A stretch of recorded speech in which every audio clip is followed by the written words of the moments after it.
ये जो पैसे देते हैं शुरू में 25 लाख 20 लाख, ये इसका कोई टाइम भी होता है कि ये आपको इतने अरसे के लिए दे रहे हैं या देखिए, इसका टाइम तो पहले कभी भी नहीं हुआ है, एक्सपायरी इसकी डेट कोई नहीं है। अच्छा, ऐसा भी हुआ है कि सुबह ऑर्डर हुआ है, शाम में रिवर्स हो गया। पैसे वापस नहीं होते हैं? पैसे नहीं, पैसे गए, पैसे गए। पैसे गए। अच्छा, तो इसीलिए यही वजह है कि जब कोई आता है तो पहले के ज़माने में हुआ ये करता था कि जब SHOs आया करते थे तो उनकी पोस्टिंग बड़े अरसे वो एक थाने में रहा करते थे, जिसके बड़े सारे फ़ायदे भी हुआ करते थे। वो इलाके को समझते थे, वहाँ के लोगों को समझते थे, लोगों को जानते थे।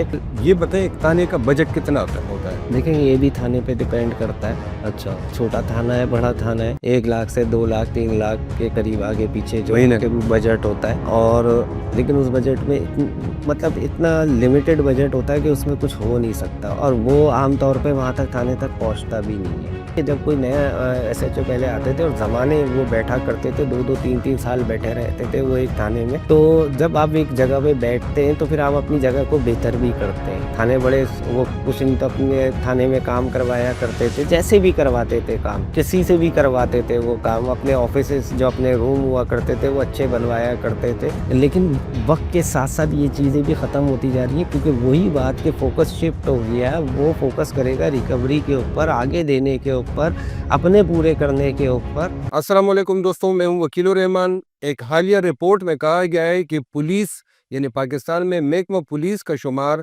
पाकिस्तान के तमाम इदारों में सबसे करप्ट इदारों में होता है। ये ओवरऑल पाकिस्तान में पुलिस का जो एक इमेज है करप्शन के हवाले से। लेकिन अगर सिंध की बात की जाए तो पाकिस्तान भर में फिर सिंध पुलिस का जो तासुर है वो इससे भी ज़्यादा ख़राब है। यहाँ आम मशहूर है कि यहाँ SHOs पैसे देकर लगते हैं, या थाने जो है वो बाकायदा अपना बजट जो है बनाते हैं, अपने क्राइम के एक्टिविटीज़ को वो बढ़ाते हैं। असल हकीकत है क्या, इस बारे में बात करेंगे। हमारे साथ मौजूद है सीनियर सहाफ़ी फराज खान, जो पिछले 23 साल से जो है वो सहाफ़त के शोबे से वाबस्ता हैं और वो क्राइम रिपोर्टिंग कर रहे हैं। वो पुलिस के और तमाम शोबे को बहुत करीब से देखते हैं। बहुत शुक्रिया फराज साहब। सबसे पहले ये बताएं कि ये जो आम तासुर है कि बाकायदा SHOs पैसे दे के लगते हैं, बाकायदा एक टेंडर होते हैं, और इसी तरह ताने जो है वो अपना बजट खुद बनाते हैं, इन चीज़ों में क्या कितनी हकीकत है? देखिए, सबसे पहले तो अगर आप ओवरऑल क्राइम की सूरत हाल देखेंगे तो शायद ही कोई ऐसा क्राइम होगा जो कराची में ना होता होगा।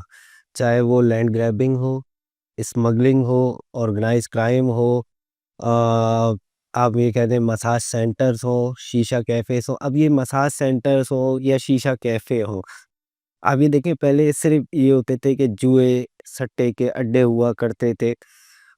इस तरह की कुछ चीज़ें लिमिटेड हुआ करती थी जो ऑर्गेनाइज़ क्राइम की मद में आया करती थी। लेकिन जैसे-जैसे वक़्त गुज़रता चला जा रहा है, तो जो गुटखा, मावा, हाँ, छालिया की इंडस्ट्री है, ये भी इन चीज़ों में ऐड होती जा रही है। मसाज हाँ, सेंटर्स हैं, वो ऐड हो रहे हैं। शीशा सेंटर। शीशा कैफ़ेज़ हैं, वो ऐड हो रहे हैं। यानी कि हम ये सोच रहे थे कि वक़्त के साथ-साथ चीज़ें जो है वो डिक्लाइन की तरफ जाएँगी, माइनस होंगी चीज़ें, ऑर्गेनाइज़ क्राइम से या दीगर किसी भी क्राइम से। लेकिन अनफॉर्च्युनेटली वो कम होने के बजाय चीज़ें बढ़ती चले जा रही हैं। फिर उसमें एडिशन हुआ स्ट्रीट क्राइम का।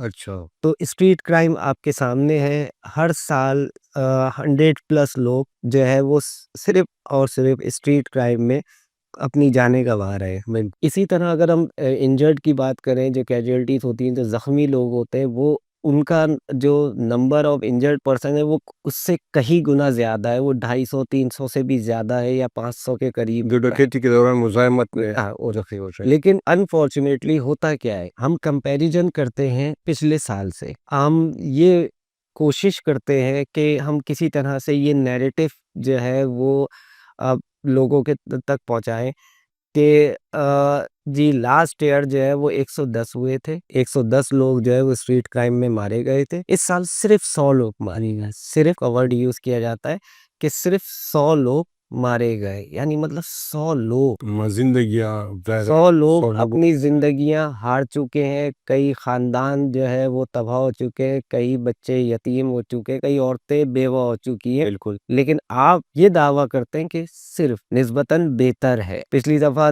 110 थे, इस बार 100 हुए हैं, 10 की परफॉर्मेंस अच्छी रही हमारी पुलिस की, तो 100 खानदानों की कोई अहमियत नहीं है। अब असल में बेसिकली चल क्या रहा है? चल रहा है नंबर गेम्स। नहीं मतलब ये जो जराइम बढ़ रहे हैं, जिसका आपने बताया स्ट्रीट क्राइम भी है वो भी है, इसका मतलब है कि पुलिस की कारकर्दगी पे सवाल है ना, यानी पुलिस असल ड्यूटी कर ही नहीं है। मैं असल में आना भी इसी तरफ चाह रहा हूँ कि थोड़ा-सा उसका जो डायनामिक्स है हम तो उसको तो समझे पहले कि असल में इश्यू क्या है। अब आप पॉलिटिक्स कर रहे हैं नंबर गेम्स के ऊपर कि पिछली दफ़ा जो है टोटल अगर मोटरसाइकिल और कार्स अगर हम मिलाएँ तो तकरीबन जो है वो 5,000 के करीब थी, इस बार 4,000 हो गई या 4,560 हो गई, इस तरह के हम नंबर्स पे चल रहे हैं। उसकी जो रूट्स है, जो उसकी एक्टिविटीज़ हैं, जो गैंग्स ऑपरेट कर रहे हैं, जो क्रिमिनल्स ऑपरेट कर रहे हैं, हम उनके नंबर्स आज तक हमारे पास नहीं है। बिल्कुल। एग्ज़ैक्टली वो कितने नंबर्स हैं, हमारे पास एक आइडिया भी नहीं है कि हमारे पास टोटल शहर के अंदर कितने क्रिमिनल्स जो है वो ऑपरेट कर रहे हैं, कि रिसर्च गैंग हेरोइन के अड्डे इतने अड्डे हैं, अगर अड्डों का हम किसी तरह वो भी कर लेते हैं तो फिर उसका खात्मा कहाँ होता है? एक रिपोर्ट आती है, उस रिपोर्ट में बताया जाता है कि जी इतने जो है वो डेन्स जो है वो नारकोटिक्स के, ड्रग्स के ये चल रहे हैं या इतने जुए के चल रहे हैं, इतने गैम्बलिंग डेन्स हैं, ये सारी चीज़ें हो रही हैं जो ऑपरेट कर रहे हैं, एग्ज़िस्ट कर रहे हैं। तो और उसके बाद हम देखते हैं थोड़ी-सी कॉस्मेटिक कार्रवाइयाँ भी होती हैं, कुछ एक्शन्स लिए जाते हैं, कुछ लोगों को गिरफ्तार किया जाता है। लेकिन बात फिर वहीं आके रुकती है कि फिर वो उनकी तादाद कम होने के बजाय फिर बढ़ती चली जाती है। रीज़न क्या है? रीज़न यही है कि जो आपका काम है ना, वो काम का पर जो फ़ोकस है, वो फ़ोकस शिफ्ट हो चुका है। पुलिस क्या? जी, अच्छा। उसका फ़ोकस जो है वो बेसिकली शिफ्ट हो चुका है। अब आपके पास बेसिकली आपको रेवेन्यू जनरेट करना है। जो एसएचओ लगा हुआ है, उस एसएचओ को रेवेन्यू जनरेट करना है। एक आम लफ्ज़ है टेंडर का, बड़ा कॉमन हो गया है, पहले इतना कॉमन नहीं था, वक़्त के साथ-साथ ये चीज़ें भी बड़ी कॉमन होती जा रही हैं कि पहले जब कोई एसएचओ लगता था, तो उस वक़्त ये सवाल होता था कि भाई टेंडर भर के आया है, मेरिट पे आया है, सिफ़ारिश पे आया है, 3 ऑप्शंस हुआ करते थे। अब शायद ही कोई ऐसा हो जो मेरिट पे आता हो, जो मेरिट पे आता हो, सारे टेंडर से आ रहे हैं। टेंडर पे आता। टेंडर का क्या तरीका है? देखिए, उसके लिए देखिए एक तरीक़ेकार तो जो क्राइटेरिया बनाया गया है ना, वो क्राइटेरिया ये बनाया गया है कि एक पूल होगा एसएचओज़ की अपॉइंटमेंट का, इनकी क्लीयरेंस का और उसमें सीनियर ऑफ़िसर्स बैठते हैं और उसके टेस्ट लेते हैं, इंटरव्यू लेते हैं, उसकी जो एसीआर होती है वो देखते हैं, उसका प्रीवियस रिकॉर्ड देखते हैं और उस टेस्ट में उसको क्लियर कर देते हैं, अगर वो क्लियर होता है तो। मतलब ये एक कानूनी तरीका ये है। कानूनी तरीका जो है वो ये है। अच्छा। ठीक है, फिर उसके बाद होता ये है कि जिसके पास भी जिसकी सिफ़ारिश है या कॉन्टैक्ट्स है या वो उसको अप्रोच कर सकता है या वो उसके सुपरविज़न में काम करता है। मिसाल के तौर पे कोई एसएचओ है जिसकी अंडरस्टैंडिंग बहुत अच्छी है एक सीनियर ऑफ़िसर से, चाहे एसएसपी हो या कोई डीआईजी लेवल के हो या किसी भी लेवल के हो, तो वो उनके थ्रू जो है वो अ, अपॉइंटमेंट के लिए जो है वो अप्रोच करता है। फिर उसका क्राइटेरिया वहीं से निकलता है पूल से अच्छा। कि जी वो पूल में देखते हैं कि फलाने बैच में जो है ये पास हुआ हुआ है। ठीक है, यहाँ से उसको क्लीयरेंस मिल गई। फिर वो कि जिस थाने में लगना है उस थाने में जाके उसकी अपॉइंटमेंट पोस्टिंग हो जाती है। तो ये तो एक कॉमन सी प्रैक्टिस है। अब इस दौरान हाँ, जो है वो पैसे देता है, जिसके भी रेफ़रेंस से आया वो उसको पैसे भरेगा। फिर उसके बाद जो है वो पोस्टिंग उसको मिल जाएगी। अच्छा ये तय नहीं है कहीं पर भी। नहीं, जैसे आम टेंडर का तरीका है कि 2-3 उम्मीदवार आते हैं और उसमें से टेंडर भरते हैं और उस किसी एक का टेंडर निकल आता है। तो इस एसएचओ की दौड़ में भी अगर फ़र्ज़ करें एक थाना है, उसके लिए 2-3 लाइन में वो तीनों अपनी बोलियाँ जमा कराएँगे और उसमें किसी कोई एक का। देखिए एक बड़ी मशहूर फ़िल्म थी जॉली एलएलबी, अच्छा। ठीक है? और उसमें मिश्रा साहब होते हैं, वो किस तरह से बोलियाँ लग रही होती, किस तरह से ऑक्शन हो रहा होता है। अ, सेम एज़ इट इज़ वो तो नहीं है, लेकिन समझ लो उससे कम भी कुछ नहीं है। अच्छा। तो अगर किसी को समझना है ना, तो वो मूवी देख ले, एग्जैक्टली समझ लें कि बहुत सिमिलैरिटीज हैं अच्छा। सिस्टम को समझने में। बेसिकली एक सिस्टम है जिसको समझना ज़रूरी है और उसको देख समझने के लिए वो फ़िल्म देखना ज़रूरी है लोगों को कि किस तरह से एसएचओज़ लगते हैं। अब जब बेसिकली आपका फ़ोकस अब एक एसएचओ लग रहा है और अगर वो कुछ पैसे दे के आ रहा है 10 लाख, 20 लाख, 30 लाख जितने भी पैसे वो दे के आ रहा है, तो वो क्या करेगा आके? वो तो पहले वो पैसे पूरे करे। वो सबसे पहले रिकवरी करेगा। अच्छा, ये एक बार देने होते हैं या कोई हफ्ते का भी कोई देखिए कॉन्सेप्ट? पहले के ज़माने में तो सिर्फ़ एक ही बार हुआ करते थे, लेकिन अब यही कहा जाता है कि वीकली भी दिए जाते हैं। अच्छा, यानी उस 25-30 लाख के अलावा इसके अलावा भी हर हफ्ते भी? पूरी एक चेन है जिसको दिए जाते हैं, ताकि वो पूरी जो एक सिस्टम बना हुआ है, एक बड़ा वेल ऑर्गेनाइज़ सिस्टम है, उस सिस्टम के थ्रू जो है वो एसएचओ चल रहा होता है और उस सिस्टम को आपको खुश रखना पड़ता है, उसकी जेबें भरनी पड़ती हैं और उस सिस्टम को में जो है वो यकीनन कुछ सीनियर ऑफिसर्स भी होते हैं, सारे लोग होते हैं उसके अंदर पुलिस के डिपार्टमेंट के भी। तो उन लोगों को जब आप पे करते, उनको खुश रखते, तो जितना आप उनको पे करेंगे, जितना आप उनको खुश आप रखेंगे, अपने आपकी ओहदे पोस्टिंग बरकरार रहेगी अनटिल अनलेस कि आपसे भी बड़ी कोई अप्रोच वाला आ जाए, अच्छा, कोई रेफरेंस वाला आ जाए या फिर आपके एरिया के अंदर कोई बहुत बड़ा कोई ऐसा क्राइम हो जाए जिस पे मीडिया का प्रेशर हो जाए और आपको चाहते ना चाहते हुए भी सस्पेंड करना पड़े। अच्छा, ये जो पैसे देते हैं शुरू में 25 लाख 20 लाख, ये इसका कोई टाइम भी होता है कि ये आपको इतने अरसे के लिए दे रहे हैं या देखिए इसका टाइम तो पहले कभी भी नहीं हुआ है, हाँ? एक्सपायरी इसकी डेट कोई नहीं है। अच्छा, ऐसा भी हुआ है कि सुबह ऑर्डर हुआ है, शाम में रिवर्स हो गया है। पैसे वापस नहीं होते हैं? पैसे नहीं, पैसे गए, पैसे गए। पैसे गए। अच्छा। तो इसीलिए यही वजह है कि जब कोई आता है तो पहले के ज़माने में हुआ ये करता था कि जब एसएचओस आया करते थे तो उनकी पोस्टिंग बड़े अरसे-अरसे वो एक थाने में रहा करते थे, जिसके बड़े सारे फ़ायदे भी हुआ करते थे। वो इलाके को समझते थे, वहाँ के लोगों को समझते थे, लोगों को जानते थे। वहाँ के जो क्रिमिनल गैंग्स थे या क्रिमिनल जो ऑपरेट कर रहे होते थे, उन लोगों को जानते थे। उनके पास बाकायदा उनकी एक लिस्ट हुआ करती थी।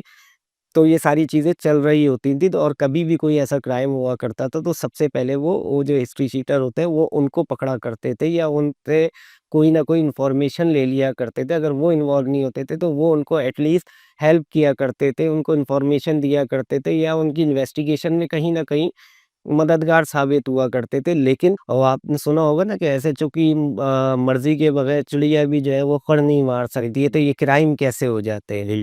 तो ये उस ज़माने में तो ज़रूर फिट हुआ करता था, शायद आज के ज़माने में नहीं होता क्योंकि उनको आजकल इतना पता ही नहीं होता है। उनकी सारी तवज्जो इस पे उसकी क्योंकि उनकी तवज्जो नहीं है कि भई उनका फ़ोकस शिफ्ट हो चुका है, उनको जो वो पैसे देके आया है, उसको वो पहले सबसे पहले तो अपनी रिकवरी करनी है। अच्छा, ये भी है कि किसी थाने में ज़्यादा पैसे हैं, किसी सिचोड़ के पोस्ट के कम और ज़्यादा भी होते हैं, मुख्तलिफ इलाकों देखिए ये थाने के डिपेंड्स है ये डिपेंड करता है एरिये के ऊपर, ऑर्गेनाइज़ क्राइम के ऊपर, स्मगलिंग के ऊपर, गुटखा, मावा, छालिया के ऊपर, ज़मीनों की मामलात के ऊपर।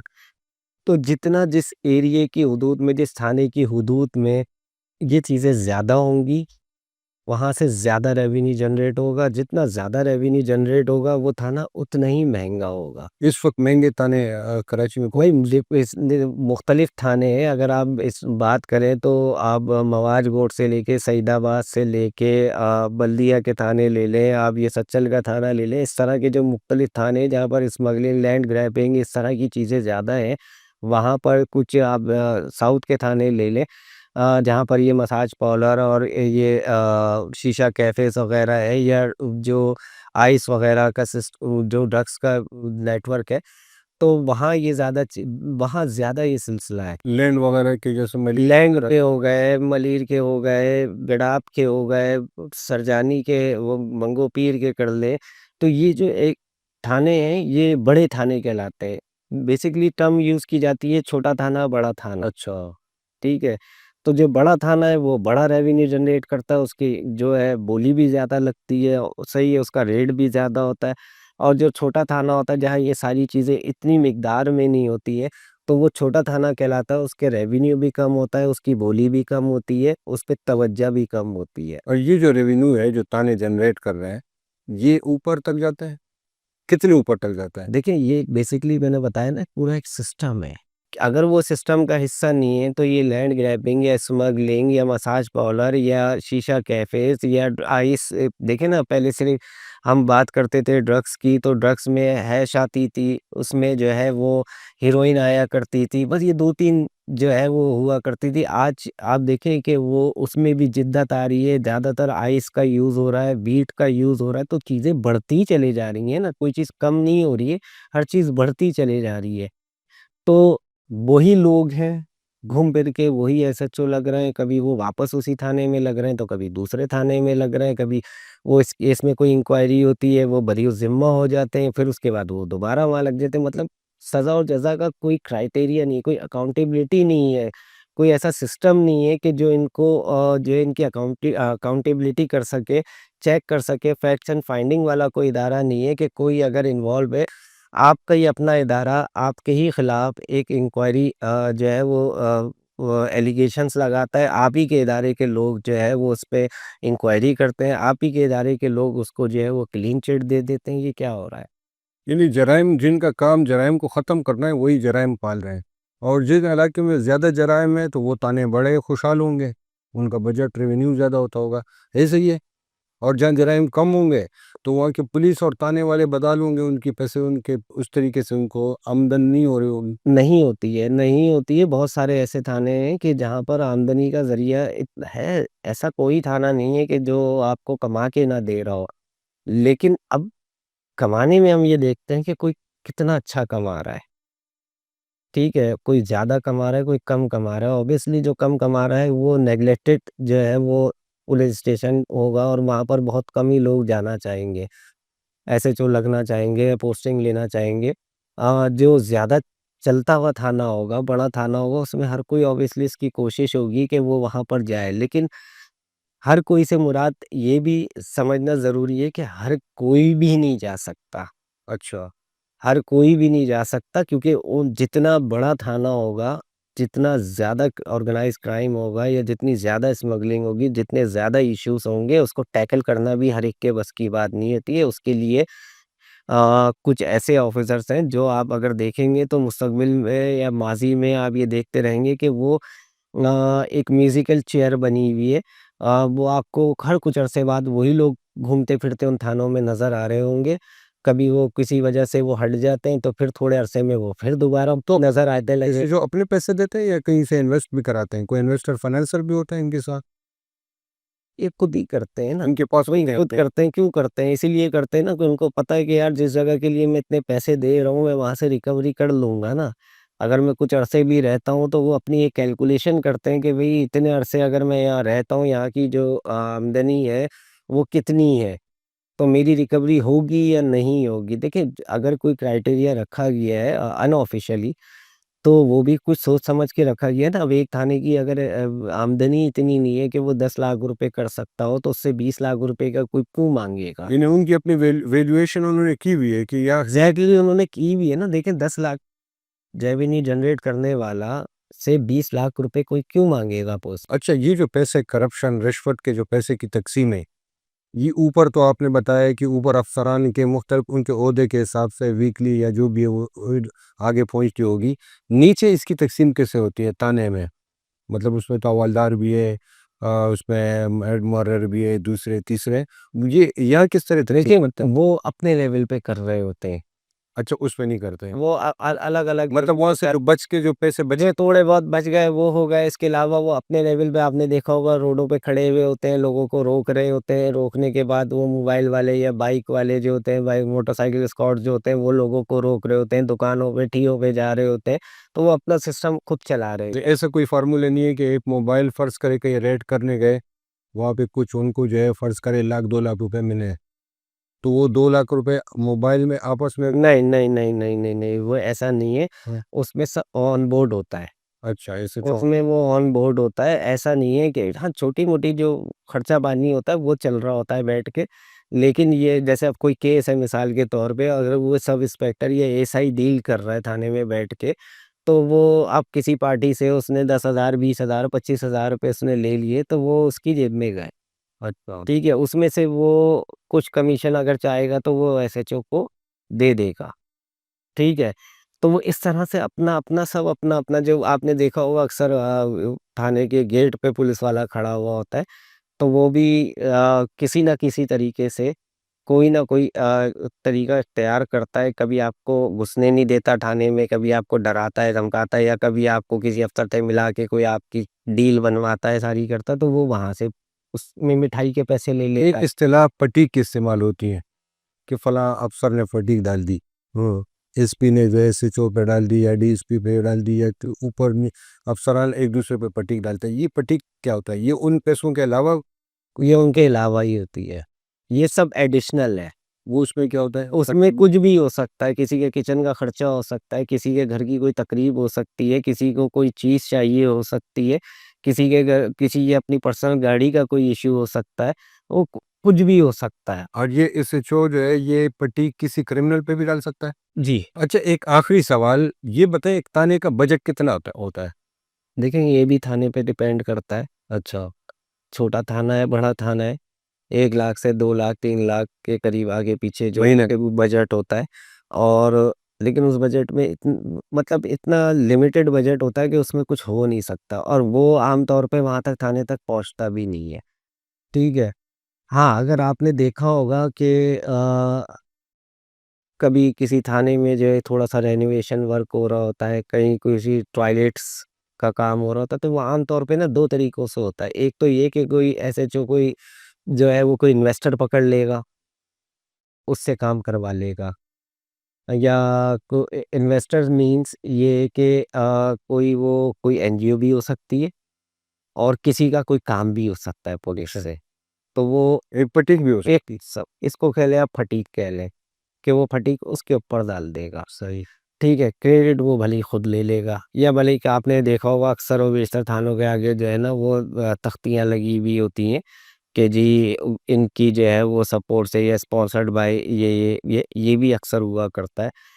फिर अक्सर ये भी हुआ करता है कि वायरलेस पे एक मैसेज चल जाता है कि जी ठीक है आप जो है वो फलाने अफ़सर का जो है आज विज़िट है, सरप्राइज़ विज़िट है, टॉयलेट्स चेक होंगे, वॉशरूम्स चेक होंगे, ठीक है? तो वो जल्दी-जल्दी भी सारे जो है ना वो थानों के जो है वो वॉशरूम्स जो है वो सही हो रहे होते हैं। तो वो इस तरह से भी हो जाता है, मुख्तलिफ़ तरीक़ेकार हैं जिसके ऊपर होता है, लेकिन अगर आप ये बात करें कि वो जो बजट है उससे कुछ नहीं होता क्योंकि वो वहाँ तक पहुँचता ही नहीं है। अच्छा, और मतलब 2 1-2 लाख रुपए से 2 लाख और ज़्यादा से ज़्यादा में आप डीज़ल का खर्चा निकालेंगे, थाने का खर्चा निकालेंगे, वर्दियों की धुलाई का खर्चा निकालेंगे, मेंटेनेंस का खर्चा निकालेंगे, एसी के बिल निकालेंगे, क्या-क्या निकालेंगे उस पैसों से? अच्छा, बड़े थानों के इससे ज़्यादा नहीं होता? 2 लाख तो बहुत कम है। भाई 2 लाख, 3 लाख, किसी का 5 लाख होगा, इसी तरह का होगा क्योंकि जो बजट है ना सिंध पुलिस का वो बेसिकली है 172, 174 ऐसे ही समथिंग जो है कोई बजट है बिलियन में। और जिसमें अगर हम बात करें तो जो सैलरी रिलेटेड एक्सपेंसेस होते हैं वही 80-85% होते हैं। तो आपके पास बचता क्या है 15%। 15% में आपकी गाड़ियों से लेके, वर्दियों से लेके, आपकी इलेक्ट्रिसिटी के बिल से लेके, मोबाइल के डीज़ल से लेके, मेंटेनेंस से लेके, हर चीज़ तो उसके अंदर होती है, रेनोवेशन से लेके क्या-क्या चीज़ें होती हैं, क्या-क्या करेंगे उसमें। स्टेशनरी तक हर चीज़ हो जब स्टेशनरी तक हर चीज़ जो है वो समझ लें कि वो होता है और यही मैं आपको बता रहा हूँ ना कि जब कोई नया एसएचओ पहले आते थे और ज़माने वो बैठा करते थे, 2-2 3-3 साल बैठे रहते थे वो एक थाने में। तो जब आप एक जगह पे बैठते हैं तो फिर आप अपनी जगह को बेहतर भी करते हैं। थाने बड़े वो कुछ नहीं तो अपने थाने में काम करवाया करते थे, जैसे भी करवाते थे काम, किसी से भी करवाते थे वो काम, अपने ऑफ़िसेज़ जो अपने रूम हुआ करते थे वो अच्छे बनवाया करते थे। लेकिन वक़्त के साथ-साथ ये चीज़ें भी ख़त्म होती जा रही हैं क्योंकि वही बात कि फ़ोकस शिफ्ट हो गया है, वो फ़ोकस करेगा रिकवरी के ऊपर, आगे देने के ऊपर, अपने पूरे करने के ऊपर या फिर वो थाने को रेनोवेट कराता फिरेगा, अपने कमरे को रेनोवेट कराता फिरेगा या वो उसमें टेबल्स लगाएगा, एसी लगाएगा, कलर कराएगा, क्या-क्या कराएगा। हाँ, उसमें कोई फटीक मिल गई, कोई किसी के ऊपर डाल दी, वो एक अलग चीज़ है। जो नॉर्मली होते हैं वो इस तरह से होते हैं या कोई एनजीओ फंड कर देती है तो इस तरह से हो जाते हैं, वरना इंटरेस्ट किसी का कोई नहीं है। ठीक है, बहुत शुक्रिया फराज साहब। और इंतहाई अफसोसनाक सूरत हाल है सिंध सूबे में, वैसे तो ओवरऑल पाकिस्तान में, लेकिन सिंध में अगर बात की जाए तो पुलिस जिस तरीके से लोगों को, जिनसे उम्मीद है कि वो उनको तहफ़्फ़ुज़ फराहम करेंगे इस सूबे में, इस शहर में, वो जराइम का ख़ात्मा करेंगे, लेकिन हमें ये सब कुछ नज़र नहीं आ रहा। उसकी वजह ये है कि जब हर ताना, हर पुलिस एहलकार, हर एसएचओ जब वो रेवेन्यू और पैसे कमाने में लगा होगा, तो जराइम कैसे ख़त्म होंगे? जब जराइम के पैसों से ही ताने चलेंगे तो जराइम कैसे ख़त्म हो सकते हैं? तो कोई अच्छी उम्मीद तो नहीं है। अल्लाह करे कि कोई ऐसी कोई बड़ी तब्दीली आए कि ये सारा जो है स्ट्रक्चर तब्दील हो, तो तभी कुछ बेहतरी आ सकती है। अपना बहुत ख्याल रखें। अल्लाह हाफ़िज़।